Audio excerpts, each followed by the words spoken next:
when Rangers bought me from Cleveland, I was just ecstatic. I was very happy about the New York Rangers. I really liked the New York Rangers, and I liked the color of their sweaters. So I was very, very happy to go there. And I guess by that time I had gained a certain amount of confidence and played the game as best I could every night. And I guess I just felt good, and they kept me, and I was there for 2 years, and I got hurt at the end of the second season. One of my own teammates in practice threw a check at me, and my thigh pad must have moved, and I got a severe Charlie horse that they had to.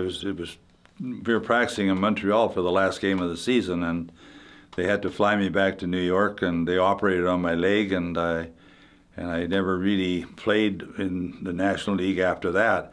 The coach that came on after that was a fellow by the name of Phil Watson, and he and I just chose to not be friends, I guess is the way of putting it. And we just parted. I just went home, and I wanted to play for Saskatoon, and they weren't going to let me. And I found a job, and I was working when they came in just before Christmas and said I could go to Saskatoon and play, because Saskatoon had a couple of injuries. And I wound up by going and getting back into hockey then. And Frank Boucher, who had been my coach and manager in New York, was in Saskatoon at that time. And I just stayed with them for the rest of my career, except in the last year I had obtained a job working at Carling's as a public relations, and they made some sort of arrangement with Mr. Perrin, who owned the Warriors at the time, for me to play and not lose my job. And I said okay, and I played that one last year. And then I tell the story. I was going to be 30 years old, or I was 30 years old, and I had 2 children and another child on the way, and I thought maybe I better get myself a real job. The first Rangers camp I was at I'm not too sure, but I think it might have been Guelph. It was in the east. We used to have some training camps in there with a. Were there any familiar faces there? Well, Don Raleigh. Familiar faces at the first camp I was at was Don Raleigh. Was there. Nick McCoskey, Wally Hergesheimer were Winnipeg boys. Eddie Coleman was a Winnipeg boy.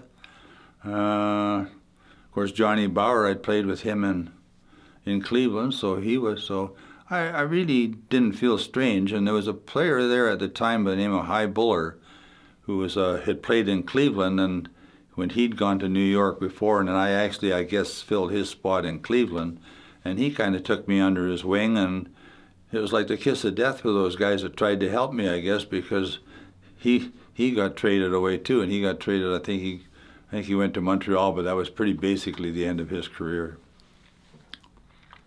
Yeah, I was. On my first camp, I guess it was one of those things. I couldn't believe this was all true, and I just sort of gave it my best, and I got lucky, and then they kept me around. That was something. The bright lights of New York. Yeah, that was something. As I say, I got help on the block where the fellas had been living. I guess we got an apartment there because that's where Hergesheimer and McCoskey had a place, and Buller had a place, and the trainer Frank Pace had a place, and other, like I think Charlie Rayner had lived there before. So we got an apartment there, and it wasn't really good. If you've seen Law and Order, it was in the Queens. That's sort of what it was like, but not as bad as it would look today. And it was not too bad. The next year we moved out further on the island and got into. We lived in the same complex as Ivan Irwin, Harry Howell, Dean Prentice. And Ivan Irwin. Anyways, it was a good group out there for our wives to get together. And when we were out of town, like they'd double up a little bit, and the ones that had kids would one of the wives that didn't have children yet would come over and stay with them or something like that, so that they weren't alone. They had a pretty good thing. We had to be pretty careful. We were warned about, even in those days, about like the women not going down to the washroom to do kids' clothes or anything like that without having somebody with them, and so on. And so our wife, like Harry Howell and I, Dean Prance, we'd maybe take a couple of beers each and go down and sit on the talk about hockey or whatever, and the girls would do the laundry that they had to do.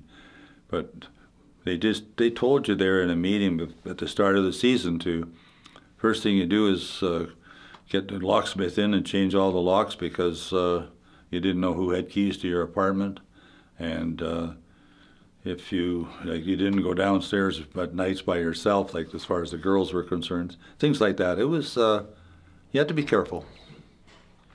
Yes, Rangers were very well thought of, and I think they tried hard to please the people.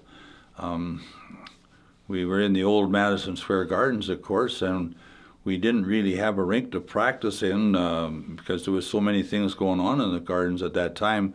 And there was a rink on the third floor called Iceland, and it had aluminum boards. It was more or less for the figure skaters and so forth. And we used to have to go up there and practice, but we had pretty tough time having a scrimmage because there was only one end that was actually developed for hockey, and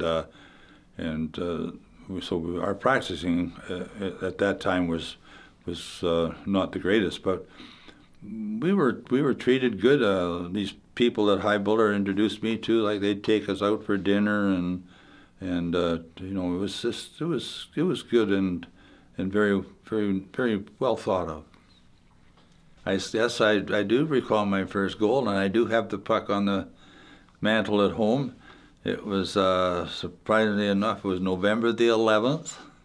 That would be 1953, and I can recall we were playing Chicago, and I called for the puck skating in from the blue line, and it was given. I slapped it, and it went in, and we won the game. And that's the first game that Rangers had beaten Chicago in a little while, anyways. So my first goal was a winner.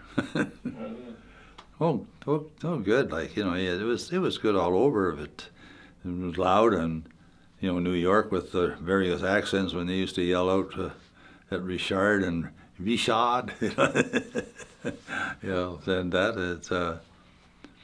it was good. In Boston, the old Boston Arena there was in the railroad station, and if you were playing national anthem, you could actually feel it like this if the train went by.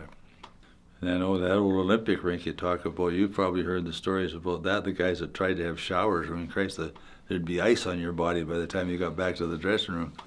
It was cool. I never ever tried to shower there and all that.